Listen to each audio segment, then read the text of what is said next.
Olá, meus amigos, tudo bem? Meu nome é Ricardo Ferreira e eu quero falar um pouquinho com vocês agora sobre educação ambiental, mas um pouco diferente. Eu quero falar sobre educação ambiental voltada para o ambiente empresarial. Então a gente vai começar a falar um pouquinho sobre esse tema, tudo bem? Então vamos lá. Bom, primeiro, quem sou eu? Bom, eu sou formado em Ciências Biológicas pela Uniswan, sou o prata da casa, certo? Também sou formado como tecnólogo em Gestão Ambiental pelo Cefet-RJ, sou especialista em Gestão Ambiental pela Universidade Cândido Mendes, sou mestre em Saúde Pública pela Fiocruz, sou perito judicial ambiental, sou consultor voltado para a parte ambiental e também sou professor desde 2001. Já trabalhei no ensino fundamental, trabalho também no ensino médio e trabalho também na faculdade, ok? Então eu vou falar um pouquinho sobre um pouco das minhas experiências voltadas para a parte de educação ambiental. Bom, a educação ambiental empresarial, ela tem a principal função, o principal objetivo é orientar e mudar a forma de pensar das pessoas. Não uma forma de manipulação, de controle, mas mudar a forma de pensar das pessoas na relação com o meio ambiente. É bom que a gente lembre que meio ambiente ele está muito associado com alguns conceitos lá da ecologia. Quando você pega meio ambiente, você lembra de ecossistema. Ecossistema é qualquer região espacial, tá? Em qualquer lugar da Terra, aonde você vai encontrar relações entre seres vivos, criando lá os seus nichos ecológicos. Lembra da cadeia alimentar? Produtor, consumidor primário, consumidor secundário, consumidor terciário. E, quando todos morrem, tem o papel do decompositor. Esta lógica é a lógica que vai reger o meio ambiente, ok? Então, meio ambiente é uma expansão do conceito de ecossistema, aonde vai ser qualquer lugar, aonde você vai ter a relação entre seres vivos e o meio ambiente. Seres vivos entre si e o meio ambiente, aonde o meio ambiente vai selecionar e determinar quais seres vivos vão estar adaptados àquelas condições e os seres vivos entre si, a partir dessa sua capacidade de habitar aquele local, vão poder se relacionar entre si, trocando energia e matéria, num fluxo contínuo, ok? Então, para a gente poder entender meio ambiente, a gente tem que dar esse passo atrás em ecossistema e voltar para cá. Hoje em dia, quando a gente fala de meio ambiente, a gente necessariamente inclui o ser humano, o local onde vive e as relações que ele tem entre si e o ambiente. E a gente acaba sendo uma ferramenta de modificação do meio ambiente. O ser humano é o único animal na Terra capaz de modificar o meio ambiente para atender suas necessidades, desejos, perspectivas. E a partir disso, a gente faz o quê? A gente absorve, a gente contrata, a gente pega, usufrui dos recursos naturais, utiliza eles, modifica eles para atender às próprias necessidades. E qual é o resultado disso? Nós geramos resíduos poluentes e lançamos isso no meio ambiente. E este é o grande problema que nós vivemos hoje em dia. Nós modificamos o meio ambiente, utilizamos os recursos do meio ambiente e criamos problemas para o meio ambiente, onde nós mesmos estamos incluídos. Bom, e aí? A educação ambiental, ela entra neste ambiente, nesta lógica, para fazer o quê? Para poder tentar melhorar a relação do meio ambiente e o ser humano. Mas a lógica é um pouco inversa, do ser humano e do meio ambiente, ok? Então a educação ambiental, de modo geral, ela visa modificar a forma de percepção, de relação do homem ao meio ambiente. E a educação ambiental empresarial, ela entra na lógica da empresa. A gente vai avançar um pouquinho para ver como isso é um pouco diferente. Bom, para falar de educação ambiental, a gente tem que voltar um pouco no tempo. No pós-guerra, pós-Segunda Guerra Mundial, algumas modificações vão acontecendo no mundo. Você tem lá a Segunda Guerra Mundial devastando a Europa, porque foi o palco de duas grandes guerras, a primeira e a segunda. Com o fim da Segunda Guerra Mundial e a vitória dos aliados, você tem países completamente devastados. A Alemanha, grande parte da França, Polônia, na então União Soviética. né, você tem o quê? Você tem, então, a reestruturação da Europa com o Plano Marshall, né? Quando você tem a contribuição dos Estados Unidos com empréstimos a fundo perdido, para que você tenha a reestruturação da Europa, surge a necessidade dos países europeus em se reestruturar, e aí vem a lógica do welfare state, né, o estado de bem-estar social. Então, o pós-guerra acaba sendo um período de grandes inovações voltadas para a qualidade do meio ambiente e do ser humano, principalmente. O ser humano como o centro da reestruturação de toda a Europa. A reindustrialização da Europa, o investimento no estado de bem-estar social, onde a saúde, a qualidade de vida acabam demandando um pouco mais de espaço. Ao mesmo tempo, você acaba tendo uma certa mudança em alguns valores, mas isso muito lentamente. O grande boom, a grande modificação, vem 15 anos depois, né, na década de 60, considerando que a Segunda Guerra acaba efetivamente nos anos 40, 45 efetivamente, 15 anos depois você tem os anos 60. Qual é o grande lance dessa história? Qual é a grande modificação nessa época?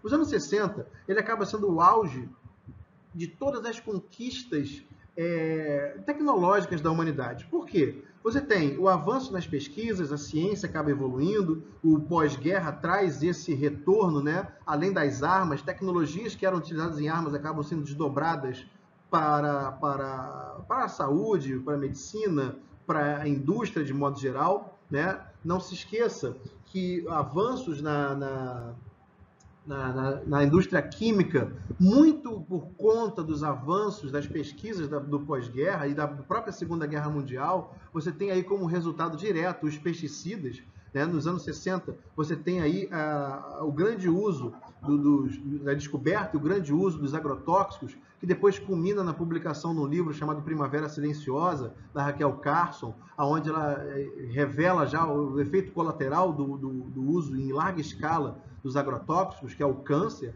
né? E isso traz uma série de repercussões. Você tem, um pouco antes, nos anos 40, lá, a sintetização da testosterona, né? E você traz, por conseguinte, avanços na indústria química, né? Nos anos 60.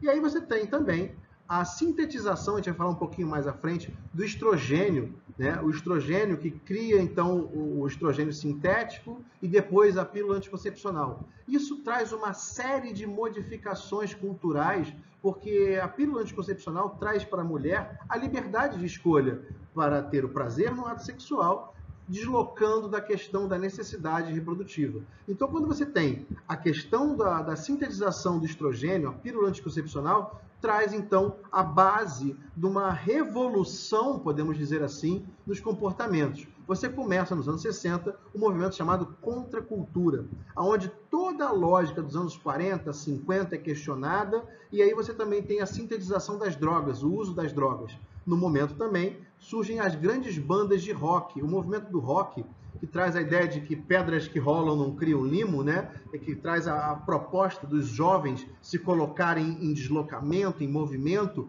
e aí somado à questão da revolução das drogas sintéticas e das drogas de modo geral, e do rock, da incorporação de novos instrumentos, novas tecnologias, você tem um rompimento, então, da padronização do comportamento, e você tem um movimento da contracultura, que traz essa avalanche de inovações e movimentos criados também a partir da incorporação dessas inovações na cultura dos mais jovens.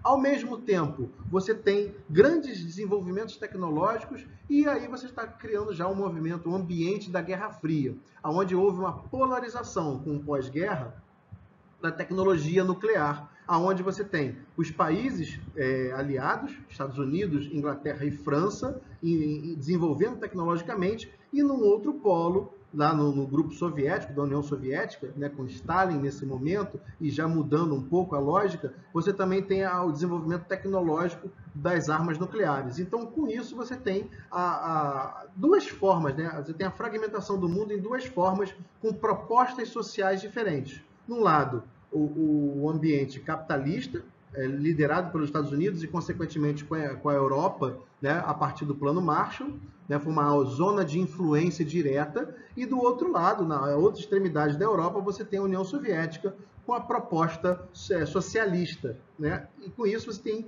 um ambiente mundial de polarização. E aí você tem um ambiente com a ideia capitalista e no outro ambiente com a ideia socialista, ambos com armas capazes de criar grandes estragos, armas tecnológicas dentro da lógica nuclear. E você tem zonas de influência, você tem ali no Oriente Médio com o Afeganistão, você tem Cuba com influência da União Soviética, isso traz grandes conflitos políticos. Isso vai culminar com os anos 60, da corrida espacial, onde o primeiro homem a chegar no espaço é Yuri Gagarin, e no finalzinho você tem a primeira missão tripulada à Lua, com as missões Apollo, né? Com tecnologia derivada da Segunda Guerra Mundial. Com a Operação Clipe de Papel, as grandes mentes do ambiente nazista migram para os Estados Unidos, ganham cidadania. Você tem lá Ernest von Braun, que é um dos fundadores da NASA, foi o criador do míssil balístico V2, que era o primeiro míssil intercontinental, né? E foi a base da missão Apollo. Então, quando ele faz isso, ele dá um salto tecnológico a favor dos Estados Unidos, mas a União Soviética vinha logo depois a reboque, porque ela pegou a mesma estratégia, só que ela não conseguiu pegar os principais cientistas, ela pegou os técnicos. Então você tem a base da Segunda Guerra moldando o mundo, principalmente os anos 60, que foi o auge do avanço tecnológico, também oriundo dos avanços da Segunda Guerra Mundial. E, no meio disso tudo, tem o movimento da contracultura, trazendo aí o movimento hippie como um deles. Você tem o Woodstock como o auge do movimento do rock, né? Que você tem aí todas as bandas principais, os Beatles, os Rolling Stones, saem nessa mesma época, certo? Então, o movimento da contracultura começa nos anos 60. E aí, no Brasil, você também tem repercussões a partir disso.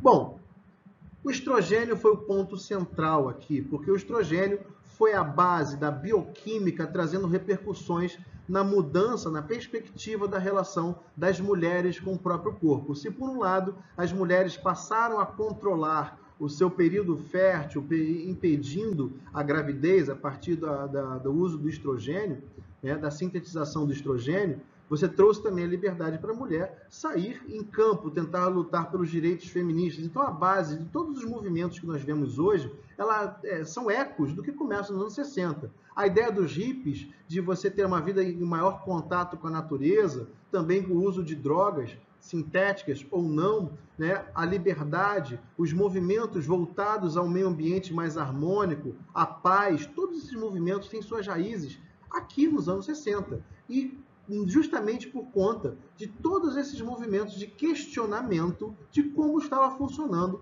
a sociedade então. Isso traz algumas repercussões que se desdobram e vão até os empresários, pesquisadores, e nos anos 60, finalzinho dos 60, lá por 68, é criado um grupo chamado Clube de Roma. Esse Clube de Roma, onde você tem empresários, pensadores, filósofos, cientistas, políticos, se reúne para poder tentar avaliar o futuro da humanidade. Como é que a humanidade está se desenvolvendo? Tinha a preocupação da bomba atômica, né? A guerra atômica. Você tem um filme que vem logo depois desse período, chamado The Day After, o dia seguinte. Foi um filme que causou muito impacto nas pessoas. Então, esse medo, essa questão do medo mesmo, né, que entrou na sociedade, do fim do mundo, de poder acabar a partir de uma guerra nuclear, isso acabou atravessando toda a sociedade. E foi a base do movimento da contracultura esse medo também, já que tudo está perdido, vamos viver a vida intensamente. Então, juntamente com a questão das drogas sintéticas e do estrogênio sintético, você tem essa preocupação na sociedade. E na ciência, você tem lá o Clube de Roma, que produz um documento chamado Nosso Futuro Comum, que mais à frente vai ter um desdobramento, ok? Guarda esse nome, Clube de Roma. E é importante a gente ver também que a lógica aqui das drogas sintéticas lideradas pelo LSD mais à frente, mas pelo estrogênio, né, acabam tendo uma repercussão muito grande. Um adendo aqui, uma curiosidade. Nos anos 40, é feita a primeira vez a sintetização da testosterona, né? O hormônio sexual masculino. E sabe onde ele é incorporado? Quando você pega lá nos quadrinhos, notem, a indústria dos quadrinhos ela é sempre voltada e sempre atenta para grandes avanços da sociedade. Quando você pega lá na Marvel, principalmente, o movimento dos Panteras Negras foi um movimento de questionamento dos direitos civis dos afro-americanos, né? E tem uma repercussão, uma luta política dos Panteras Negras, ele é incorporado aos quadrinhos, como Pantera Negra, o super-herói, né? Que vem lá da cidade, do país fictício chamado Wakanda, né, que tem a sede do Vibranium, a base do metal raro, que tem muito lá, então tem um salto tecnológico. Você também tem o Capitão América, que surge nos anos 40, para lutar contra os nazistas. O Capitão América, ele é o Steve Rogers, que é exposto a experimento do super soldado. O super soldado, que era uma lógica baseada no super-homem de Nietzsche, que foi incorporado pela lógica nazista, que tinha a ideia do super-homem, né, que era feito à base de drogas sintéticas. Dentro do kit do soldado nazista, tinha lá um comprimido de anfetamina, para ele poder ficar sem dormir e atacar na chamada Blitzkrieg, né, o ataque relâmpago. Então, a capacidade do soldado nazista em atacar sem parar, baseado no super soldado, foi a lógica baseada também na droga sintética, a anfetamina. A contrapartida dos americanos foi criar a lógica do super soldado, aonde era um soldado que tinha os seus valores acima do ser humano comum. Então ele tomava o soro de super soldado e se tornava num super soldado pela liberdade, pelos valores que a América trazia. Então uma forma também de incorporar a lógica americana dentro da lógica da sociedade da época. O super soldado, então, tomava o seu soro. O super soldado, Steve Rogers, o Capitão América, tomou o soro. E o que era o soro do super soldado?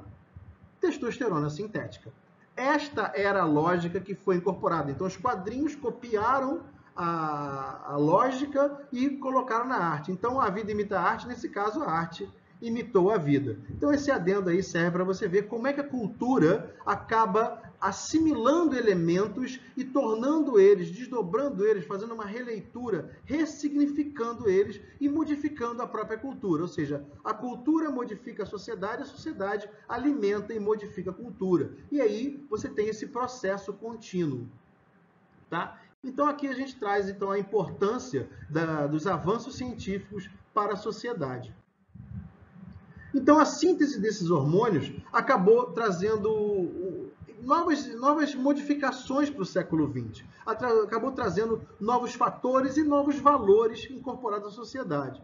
Esses avanços se desdobram na medicina e na farmacologia, né? Aumentando, então, as capacidades de resposta dos seres humanos. Um pouco tempo antes, você tinha lá, entre a Primeira e a Segunda Guerra Mundial, os avanços conquistados a partir do uso dos antibióticos. Então, a pesquisa voltada para a farmacologia, para a medicina, para a produção de remédios, avançou em muito no pós-guerra. E isso teve suas repercussões, né? Então, novamente, eu ressalto a questão da parte da pílula anticoncepcional, porque ela teve um impacto como uma bomba, né, na sociedade. E a partir disso você tem toda uma modificação na lógica da própria sociedade. A primeira vez que foi lançado um anticoncepcional, ele recebeu o nome de Enovid 10. Ele foi lançado nos Estados Unidos no dia 18 de agosto de 1960. Isso foi um ponto marco na sociedade, tá? Bom, na Alemanha, a pílula foi incorporada em 1961, né, 1º de junho. Né? A Schering foi o primeiro laboratório a produzir lá. E com isso você tem os primeiros efeitos colaterais. Né? Mal-estar, ganho de peso, foram os primeiros relatados. Hoje nós temos numa outra geração, se não me engano, na 4ª ou 5ª geração dos anticoncepcionais. Assim como antibióticos também, estamos na 4ª geração. Mas é importante ver que são drogas sintéticas, são elementos sintéticos. Um outro adendo. Hoje nós temos outras substâncias que concorrem com os hormônios sintéticos, mas isso é que ocorre sem querer. Por exemplo, hoje em dia nós somos banhados por plástico. O plástico hoje domina o meio ambiente. Tudo é feito com plástico. Nós temos aí subprodutos do plástico, como microplásticos e nanoplásticos, que já estão circulando na natureza, sendo incorporados nos organismos mesmo. Hoje já tem relatos, né, de encontrar nanoplástico no sangue, no leite materno, em chuva, já foi encontrado micro e nanoplástico na chuva, e nós temos elementos que são incorporados ao plástico, que são utilizados na indústria do plástico, para torná-los mais resistentes, ser beneficiados. E uma dessas substâncias são os fitalatos e outra é o bisfenol A, ou também chamado de BPA. Bom, os fitalatos eles estão presentes até mesmo nos plásticos da indústria da medicina. Quando você tem lá frascos com remédios, ampolas de vidro, mas as seringas, acessos, são feitos com material plástico, que tem o fitalato. Ele causa câncer. Uma das condições é essa. O bisfenol A, além de câncer, ele está dentro do grupo chamado de disruptores endócrinos. Disruptores endócrinos, eles se comportam como hormônios no nosso corpo. Daí o nome endócrino. Disruptor porque ele altera o equilíbrio natural do corpo. O bisfenol A, ou BPA, ele se comporta como estrogênio sintético. Foi descoberto, por acaso, né, em grupos de peixes que estavam sendo identificados somente como peixe fêmea. Peixes fêmeas. E aí, pescadores começaram a ver esse fenômeno, sem querer entender, chamaram os cientistas, e eles descobriram que tinha uma substância que se comportava como estrogênio na água. Foram ver, era derivada do plástico. Então, o plástico hoje, se você verificar, tem alguns plásticos que têm essa preocupação. Muitas mamadeiras, principalmente produtos de baixa qualidade ou que não sejam certificados pelo Inmetro, por exemplo, que sejam importados, que eles não sejam chamados de livre de BPA ou BPA free, né? Eles contêm o BPA, que são disruptores endócrinos capazes de causar sexualização precoce em meninas, com a produção, né, da menarca, né, com o início da menarca, que é a primeira menstruação, e em alguns casos o desenvolvimento de seios precocemente em meninas, seios em meninos, entre outros problemas como câncer de útero, câncer de mama em meninos também. Cabe dizer que a mama ela é comum em meninos e meninas, porém a menina, né, desenvolve a mama e ela só fica plenamente desenvolvida com a gestação e a produção do leite, com a ação lá da prolactina, tá? Mas a mama também pode ser desenvolvida em meninos e câncer da mama pode acontecer em meninos e meninas. Hoje em dia está associado com BPA. Então, essa é a importância de a gente ver o papel e o impacto que hormônios têm no nosso corpo. Por isso eu trouxe esse enfoque aqui, né? Um enfoque mais voltado para a parte da saúde. Bom, aqui uma pequena linha do tempo. Em 64 é feito o primeiro Estatuto da Terra aqui no Brasil. Em 72, lembra que eu falei do Clube de Roma em 68? Então, quando é publicado o livro Nosso Futuro Comum, ele cria uma série de repercussões que acaba criando uma pressão e em 1972, em Estocolmo, é feita a primeira conferência das Nações Unidas voltadas para o ambiente humano. O primeiro movimento ambiental é inaugurado em 1972 a partir do Clube de Roma, que eu falei que se forma lá em 68.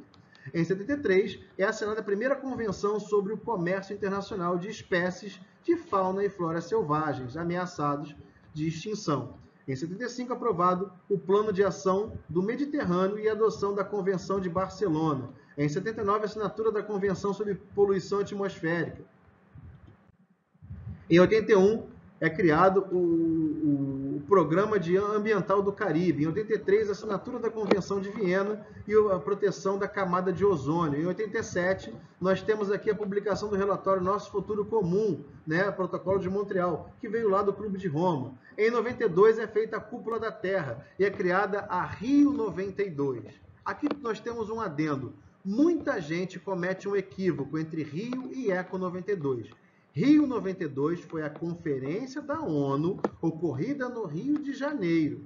A Eco 92 foi uma conferência paralela criada pelo terceiro setor, liderada por ONGs, né, para trazer desdobramentos das questões da política ambiental. Tá? Rio 92 é a conferência da ONU. Eco 92 é a conferência do terceiro setor, ONGs e alguns empresários.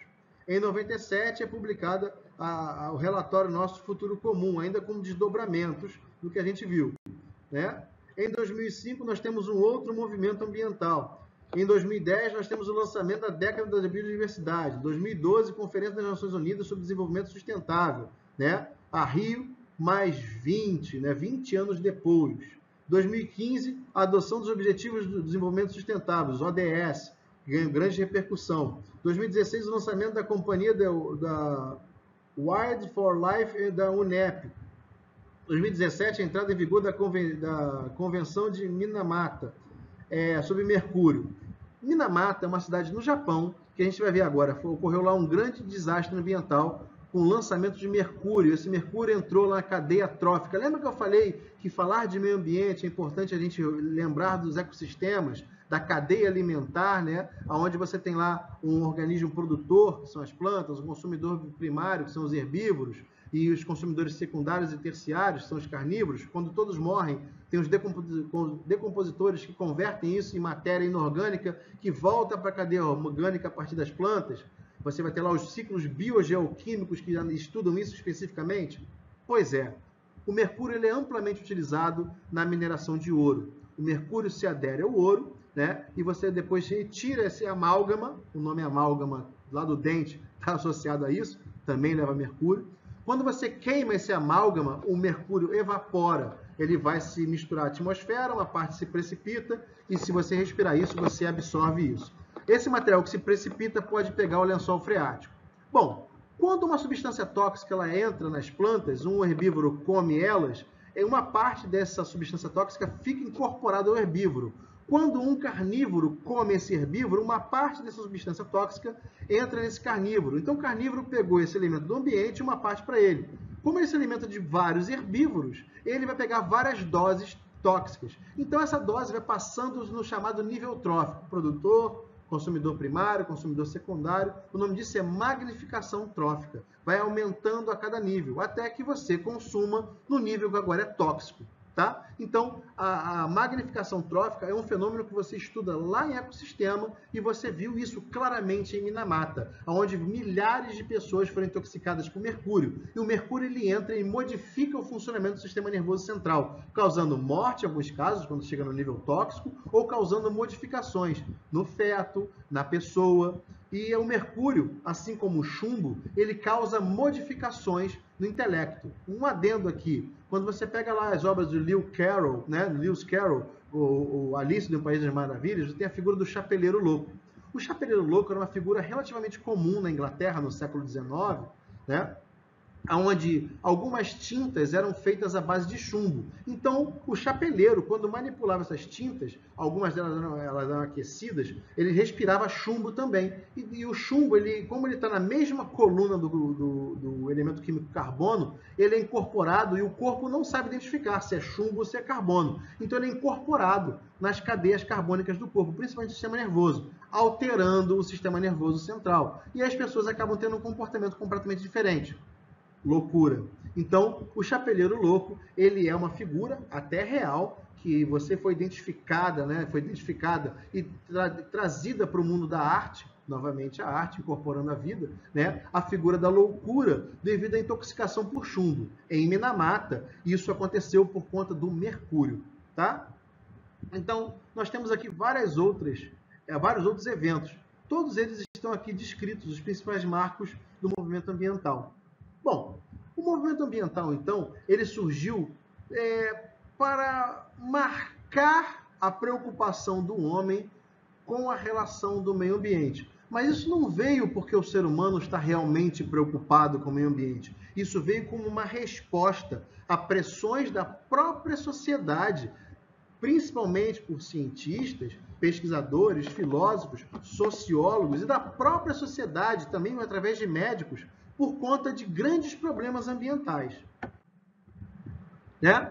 O Brasil incorpora essa lógica a partir da educação ambiental. Né? Existe a Lei 9795 de 99, que incorpora a lógica da educação ambiental como obrigatória nas escolas. Só que hoje, quando a gente fala de educação ambiental, muita gente vai achar que vamos cuidar das plantinhas, vamos ver lá os animais, vamos observar a natureza.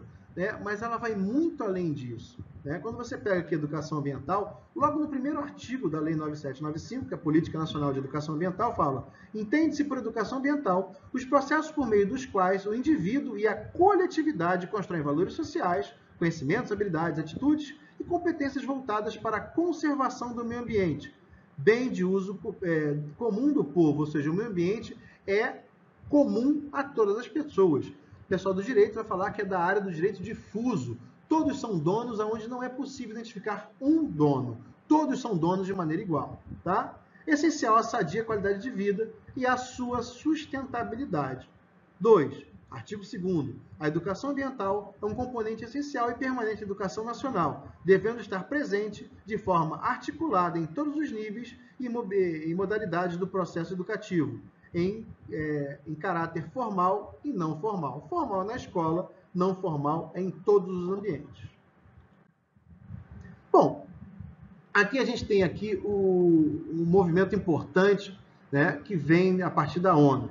Em 87 é criado o chamado relatório Brundtland, né? Foi feito a partir de Gro Harlem Brundtland.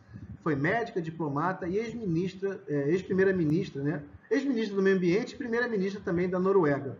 Ela foi convocada pela ONU, né, para produzir um documento, né, já que ela era formada em medicina, né, e também em saúde pública. Ela ficou à frente do Comitê Brundtland, que depois criou um documento que apontava as questões que eram importantes para o meio ambiente, mas não demonizando a economia. Lembre-se, a gente, como está dentro da lógica, inserido na lógica capitalista, o lucro é o que nos move. A gente quer estudar mais também para ter um maior conforto, para entender mais da vida, mas para ter um maior conforto. Eu quero trabalhar mais para ter um salário melhor, eu quero me qualificar para ter um salário melhor. Esse é o grande motivador, certo? E esse motivador acaba trazendo poluição. Mas como é que a gente faz, então, para associar, adequar o meu desejo de progresso econômico sem danificar o meio ambiente? Esta lógica, onde tentam associar as duas coisas, é o chamado desenvolvimento sustentável, que foi trazido a partir do relatório Brundtland. Né? Então, Gro Harlem Brundtland trouxe essa proposta do desenvolvimento sustentável. Mas o que é isso? O desenvolvimento sustentável ele visa atender às necessidades atuais sem comprometer as necessidades futuras. Então, a lógica é que eu possa crescer economicamente, atendendo às minhas demandas, mas sem causar danos às futuras gerações. Então, a ideia do desenvolvimento sustentável foi uma forma de tentar chegar a um equalizador, a um denominador comum entre a necessidade de crescer economicamente, mas sem destruir o meio ambiente. Então, o objetivo do desenvolvimento sustentável, eu chamei aqui de DS, é equilibrar o progresso socioeconômico com a proteção ambiental. Bom, esse conceito abrange vários aspectos. O econômico, o crescimento econômico sustentável, ou seja, de maneira que eu possa continuar crescendo sem esgotar os recursos naturais e sem trazer poluição. Sociedade, equidade social e justiça, e o meio ambiente, trazendo a proteção do próprio recurso. Só que isso exige que a gente mude a perspectiva. A educação ambiental ela entra, então, como uma forma de você fazer com que toda a sociedade torne possível essa mudança. Né? Mas isso ficou como uma propaganda muito bonita. E como é que ficou na verdade? Bom, trazendo aqui um histórico. No Brasil, década de 80, Vale da Morte em Cubatão. Eu não sei vocês, eu lembro que Cubatão era conhecida como a cidade mais poluída do mundo, devido à sua geografia, onde a poluição acaba ficando contida numa certa região, ela não tinha uma boa circulação de ar, e aí você tinha a emissão de gases poluentes, onde você ficava inserido nesse ambiente altamente poluído, né, por vários meses do ano. E ainda tinha os processos de inversão térmica que ia agravando. Eu lembro que em Cubatão era muito comum você aparecer na televisão problemas respiratórios, população quase toda doente, crianças nascendo com vários problemas de saúde, inclusive sem cérebro, era um problema gravíssimo. Então, esse era o quadro, a poluição atmosférica extrema causada pela indústria. Nós sabemos que São Paulo é a capital industrial do Brasil, então Cubatão acabava recebendo muitas indústrias e isso acabava poluindo demais. Você também teve um incêndio na Vila do Socó, também em Cubatão, onde teve um vazamento de gasolina num oleoduto da Petrobras, causando vários problemas ambientais e sociais também. Nós temos aí o caso clássico do Césio 137, onde uma cápsula contendo césio foi encontrada no lixão e o pessoal levou o material para casa, abriu a cápsula, deu para a filha ficou brincando com aquilo, então foi um caos aquele problema, e até hoje a região fica protegida, você não consegue entrar, até hoje tem radioatividade lá, tá? Teve também, mais à frente, o grande vazamento de petróleo, com choque de 2 barcos, carregando petróleo. Teve um grande vazamento de petróleo na Baía de Guanabara, já nos anos 2000. 2003, vazamento da barragem industrial de Cataguases, em Minas. 2007, rompimento da barragem de mineração, em Minas também, em Miraí. 2010, desastre ambiental de Mariana, rompimento da barragem do Fundão da Samarco. Depois, 2014, rompimento da barragem do Fundão em Bento Rodrigues, em Minas. Em 2019, incêndio no Amazonas, grandes incêndios. 2019 também, rompimento da barragem de Brumadinho. Quem tiver curiosidade, vá ao site da Vale para verificar as ações que estão sendo feitas. Até hoje ninguém foi preso. Foi o maior acidente ambiental da história do Brasil. Você teve todo o comprometimento da região, a cidade foi devastada. Você teve o comprometimento dos ecossistemas de todo o Rio Doce, que deu nome à Vale do Rio Doce, e você chegou a ter poluição com esses rejeitos de mineração até ao Parque de Abrolhos, que é uma área de preservação permanente que fica próximo à Bahia, um arquipélago. Você teve contaminantes chegando lá. O negócio foi catastrófico. Foram identificados responsáveis, mas até agora ninguém foi preso. Lembrando que a nossa legislação ambiental é bem rígida quanto a isso. E a Lei de Crimes Ambientais, ela fala que, no seu decorrer, nos seus artigos, ela apresenta 3 formas de punição nas 3 esferas: administrativa, civil e penal. Administrativa, são cassadas de licenças, as autorizações de trabalho, todas essas coisas podem ser cassadas. Civil, necessidade de reparo e indenização. Criminal, multa mais prisão. Não houve. Houve apenas na parte civil. A parte administrativa não foi bem desdobrada isso. Então, nós temos aí uma grande ferida aberta na nossa sociedade por conta desses problemas ambientais. No mundo, em 56, o mal de Minamata, como eu falei, contaminação por mercúrio. Em 76, a grande nuvem de dioxina em Seveso, uma explosão de produtos químicos liberou a nuvem tóxica de dioxina. Dioxina talvez seja uma das substâncias mais tóxicas que o ser humano é capaz de produzir. Ela é um organoclorado e ela entra no corpo, ela se funde a gordura, se dilui em gordura. Ela é lipossolúvel, então é capaz de causar câncer a curto, médio e longo prazo, causando neoplasias, entre outros problemas, intoxicação, asfixia, entre outras coisas. Ela está muito associada a câncer no sistema nervoso, câncer linfático e câncer no fígado, tá? Justamente pela característica de ser lipossolúvel. Acidente da usina nuclear de 3 Mile Island, nos Estados Unidos. Se você viu vários filmes, até mesmo os Simpsons brincam muito com essa usina nuclear. Ela aparece muito claramente naquele filme do Wolverine, X-Men Origins Wolverine. É lá que é feito o desfecho final do filme. Vários filmes citam essa região aqui, mostram essa região. Ela foi desativada. Você tem também o grande vazamento de cianeto em Bhopal, da Índia. Isso aqui é a nuvem de cianeto. Você teve milhares de pessoas, alguns botam na casa dos 300 mil que morreram, mais alguns outros milhares ficaram intoxicados. Vazou esse cianeto na região, tá? Devido à produção de pesticidas.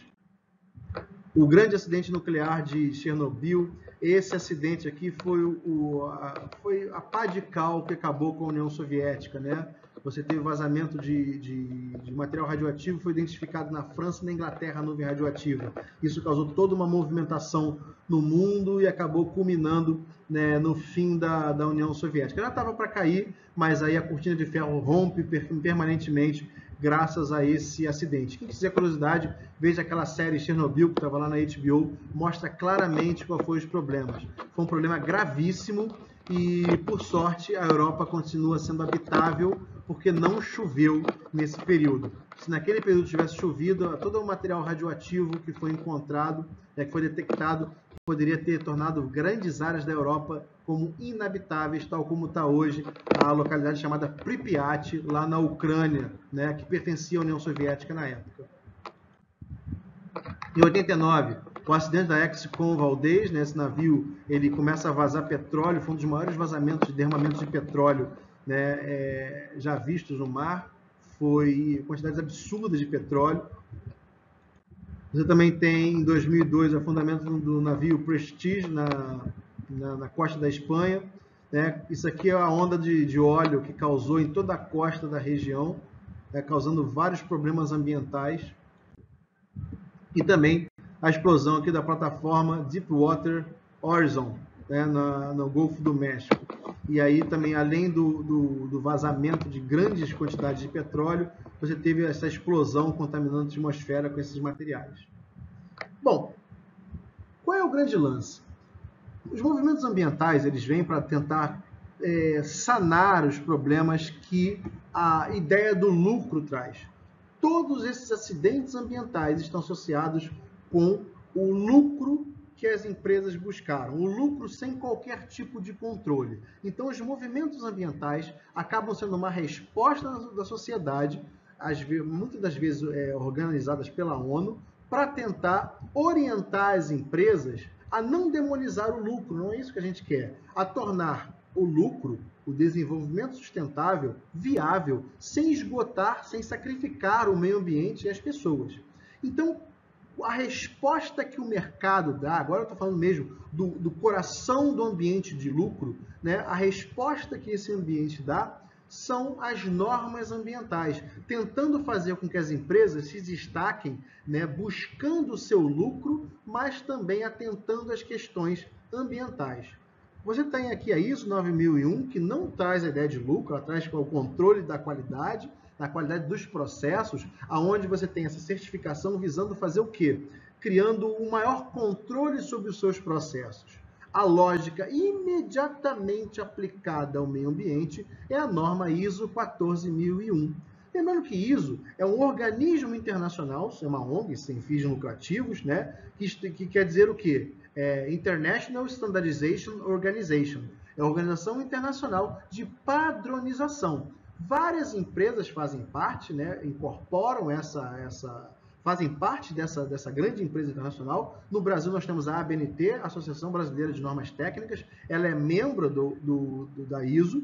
Então, as normas ISO buscam padronização, buscando as melhores práticas. Então, eu tenho controle das práticas com a ISO 9001, criou a lógica adaptada ao meio ambiente, onde eu tenho controle das minhas práticas de modo a não poluir, né, a trazer o melhor desempenho ambiental. Eu tenho o desdobramento disso na questão da preocupação com os meus colaboradores e com a sociedade, que tem aí a OUSAS 18.000, né, que tem a ver com a saúde do empregado, as condições de trabalho de modo a não impactar negativamente a saúde do empregado, e você tem os desdobramentos sociais com a SA 8.000 e a ISO 45.001, que são voltadas para a responsabilidade social. O nosso foco é a ISO 14.001, por isso que eu botei aqui no centro dessas normas. Mas aqui mostra como o mercado reage às preocupações do ambiente e as demais preocupações. Como nós estamos falando aqui de desenvolvimento sustentável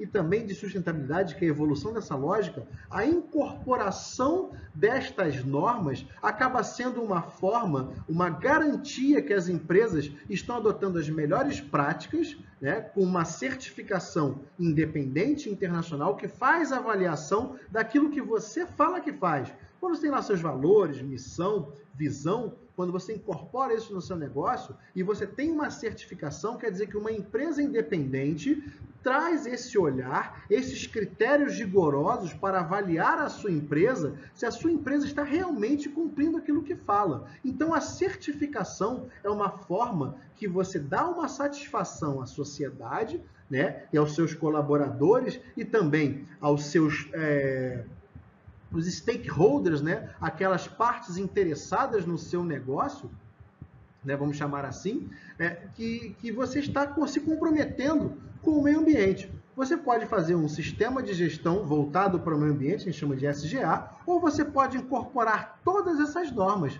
no chamado Sistema de Gestão Integrado, um SGI. Então, as empresas, o mercado, acaba criando a figura do gestor ambiental, né, para administrar o seu negócio voltado ao lucro, sem, de maneira nenhuma, sacrificar a sociedade, os colaboradores e o meio ambiente. E aí surge a reboque disso a ideia da sustentabilidade, que ela está baseada onde? No chamado Triple Bottom Line, o tripé da sustentabilidade, aonde qualquer ação para que seja sustentável, olha aqui a evolução do desenvolvimento sustentável, qualquer ação para que seja sustentável, ela tem que ser economicamente viável, senão o negócio não prospera, socialmente justa, eu não posso condenar a sociedade, nem os meus colaboradores, funcionários e empregados, né, para obter lucro, e também não posso sacrificar o meio ambiente. Então, tem que ser economicamente viável, socialmente justo e ambientalmente correto. Esta lógica acaba sendo incorporada nos meus processos. E aí, para que eu consiga atingir a sustentabilidade, eu preciso incorporar toda a minha preocupação ambiental com o quê? Com as minhas decisões. A minha empresa, para ser sustentável, ela tem que incorporar, então, em todos os seus níveis de funcionamento, desde o chão de fábrica, os meus colaboradores da parte da limpeza, até mesmo aqueles que estão associados aos processos internos da minha empresa, têm que estar incorporando, a lógica ambiental. Então, a ESG, né, o Environmental, Social and Governance, que é a governança socioambiental, ela quer dizer o quê? Que eu incorporo a preocupação com o meio ambiente, com o lado social, nos meus processos de tomada de decisão. Então, a alta gerência acaba incorporando isso, né, nos processos de tomada de decisão, no investimento, no caminho que a empresa vai, ela incorpora, a própria empresa incorpora isso nos seus processos de tomada de decisão. Aonde mais? No próprio estatuto da empresa. Então, isso acaba sendo um valor que é agregado à empresa. Então, a empresa, para que ela possa ser certificável, mas também que ela possa ser uma empresa sustentável, que vá se manter no mercado de maneira competitiva, ela tem que estar associada à lógica do ESG. Esses valores precisam estar incorporados em cada um dos níveis, a começar da alta gerência. Tá, Ricardo, mas o que isso tem a ver com a educação ambiental? Eis a questão.